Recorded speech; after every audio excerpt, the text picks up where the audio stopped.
Owning a Tesla is one of the coolest experiences ever. It's a all-electric vehicle that's packed to the gills with the latest and greatest tech. It's got so many cool features that just keep getting better through software updates. It is an amazing car, unlike no other on the road. But it does also bring some inherent questions with it, kind of the questions that come with owning any fully electric vehicle, and questions I get all the time. How do I charge? Where do I charge? When do I charge? How can I charge for free?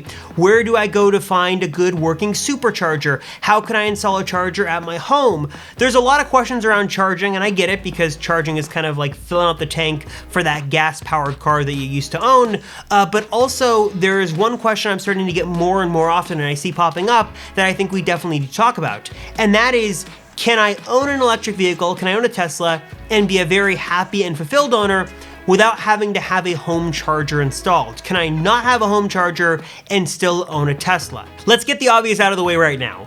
Owning an EV is great, and it has its pros, but it also has some of its downsides and its cons, and one of the biggest is finding a place to charge the car. If you have a regular home with a garage and it's super easy to get a charger installed, then it's great, you don't have to worry about it, and you really do get to kind of experience that euphoria of getting in your car every day and having kind of that full tank of gas feeling because it's always charged and ready to go, which is great.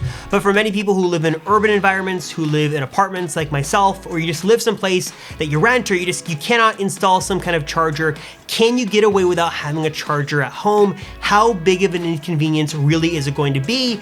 And is it enough to stop you from getting a Tesla? Now, the first thing we need to talk about is how often you have to charge and what your driving habits are, because that's really going to kind of change the narrative on this. If you are someone who has a standard range plus of 250 miles of range or something like that, and you're using that basically every single day, you are driving over 200 miles a day, then you're probably going to want to charge every day, which in that case might kind of change the answer on this a bit. But if you're someone like me who has a standard range plus, but you don't drive all that much, maybe you're really looking to charge like once a week, then that becomes a much easier problem to solve. For example, when I first got my Standard Range Plus in 2019, it has 240 miles of range, and I found I was probably charging about once a week. And for me, I had a couple of different options. I could charge at work, which did have charge point chargers, which were nice that I could pay to use, though they weren't fast, they weren't slow. I think it was like 30-ish miles about an hour of charge, so nothing to scoff at, but still not as fast as a supercharger.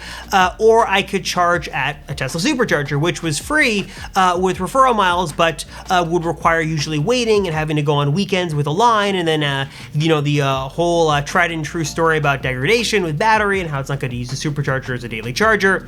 There's a lot of different talk we can get into on that in a separate video, but those are my pretty much only two options. I could do a charge point at work, I could use a supercharger, or I could try to find some kind of other free charger, but usually it was just easier not to have to go hunting and looking for chargers. And for over a year, these are my main two methods of charging. I'd use charge point at work, I'd use superchargers the other times, and it actually worked out quite well. I am in a little bit of a different situation. Being in Southern California, there are superchargers everywhere, which is great, but usually they're always packed and always full, and you usually have to wait. But when you can use them, it is really nice, and it was inconvenient. Yes, I had to go kind of out of my way to go to a supercharger, usually wait a few minutes, then plug in and charge and do some work, but it wasn't anything horrible. It was okay, and I really didn't mind it all that much. The more I did it, the more I did kind of get annoying, but I don't think that you should discount a supercharger as a good method of charging if you have one, and if you're willing to kind of take the risks associated with using that every single day or week as your main charger, and if you're willing to pay for it, or you have the referral miles to cover it. It is an option I'm just going to throw out there, and you can decide what you'd like to do with it on your own, or let the people in the comments decide for you, because I'm sure they're going to have opinions on that as well. And as I used those other chargers, I was able to get by without having a home charger. I live in an apartment complex, they did not have chargers, there was nowhere else I could charge, so usually it was like a once a week trip over to the supercharger. It really was not that big of a deal. Was it a little inconvenient? Yes, but was it worth it to have a Tesla and to use that car and have to spend 20 minutes of my time sitting on my phone or my iPad in the car? It was worth it at the end of the story, and to make a long story short, it's definitely a viable option, but it's really going to depend on the chargers you have around you and what your kind of charging infrastructure is like in the city or state or town you're in. That's going to be kind of a big deal and something to kind of help you make your decisions. If you're near someplace that has a charger. Like if your workplace has a charger, that's great. If your apartment building has a charger, better yet. But if you do have to go once a week and charge and you can get away with it, I don't think it's really that big of a deal. So fast forward a bit to a few months ago, and some might remember that my apartment complex did recently install some chargers. They're a mix of 120 volt and 240 volt, and they wanted to charge $75 a month for the privilege and honor of using that spot on top of all the other rent and fees and stuff I pay. It was a separate fee just to have an electric vehicle spot.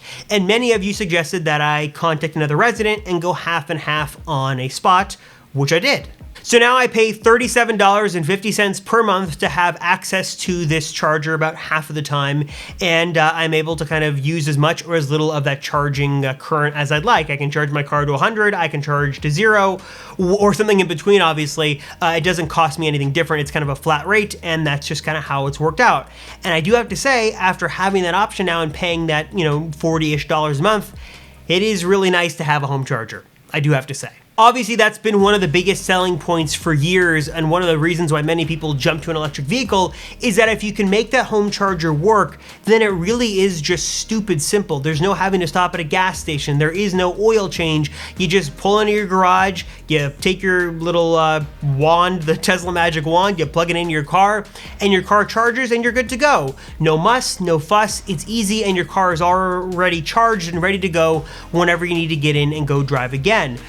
And it's nice, and the idea of it makes so much sense, though these days many Tesla owners like myself, when you go to buy your car, just don't have that option available and are wondering, do I need to have that home charger or can I get away without one? And like I said, I don't think you need one. Yes, after now being able to experience it, it is super nice, and I understand the appeal, and it's awesome.